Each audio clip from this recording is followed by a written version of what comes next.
I grew up on a council estate in southeast Essex. We were a single parent family. My dad was an alcoholic and he died when we were young.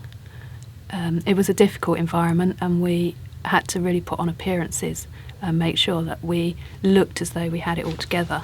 I think my mum was worried that if we didn't brush our hair and wash our face when we went out, we'd be taken into care. I got into Tai Chi and yoga and then into things like Buddhism and meditation and all different kinds of prayer, really new age things, just taking all the nice bits of all the different kinds of religions. And they really speak into your life and to issues that you have. So felt that I wanted to do more of that. I went to an interfaith seminary where you learn about the 5 major religions and you try and kind of put them all together and see whether we can all live nicely together.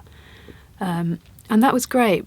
But while I was there, I made a friend and she got breast cancer and she was dying. So we got together to think about her funeral. She asked me to help take her funeral. She wanted to say something to her family at the funeral about her spirituality and what that meant to her and so where she was now. So we started thinking about how we would put that together.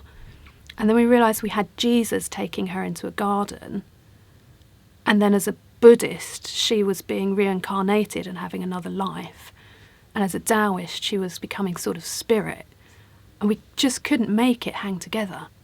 And 5 days before you die, it's no time to realise that you don't know what's happening. While I was looking at all of the New Age things, my brother was a Christian and he went to a church in London. And I would go with him. I mean, Christianity was fine too. And he would listen to all the things I had to say about my New Age things. And he was really patient with me. And he would just say to me, I think there's more. And I realised that he knew Jesus as a real person. And he had something that I didn't. So I went to a course in London called Christianity Explored, where you can talk about that and start to ask questions. And it was great. When I got there, I felt like the people were normal, just really normal people. And we had a laugh and had some fun together. And then we started reading the Bible, and I realised I'd never read it. So I had a kind of opinion about it, but I'd never read it.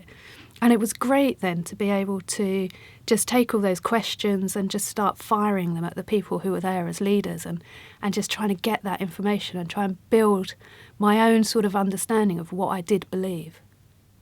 I spent all of my life really worrying about appearances and just trying to cover up what I thought were the bad things and the difficult things from my past. When I was on Christianity Explored, I realised that Jesus was a real person. And he could see me and he could know me and he knew everything. And he loved me. And it was just so different and such a relief.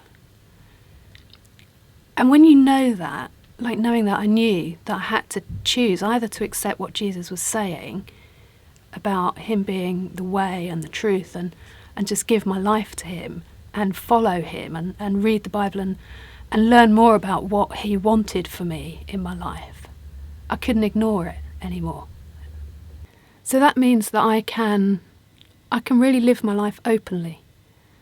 I'm not defensive all the time. I'm not so worried, do people like me, do they not like me? I can just accept that some people will, some people won't. Some things I'll do really well and some things I won't. I'm able to just be more genuinely who I am, even though I know some of that is not very good. And, and I'm still loved. I'm still loved.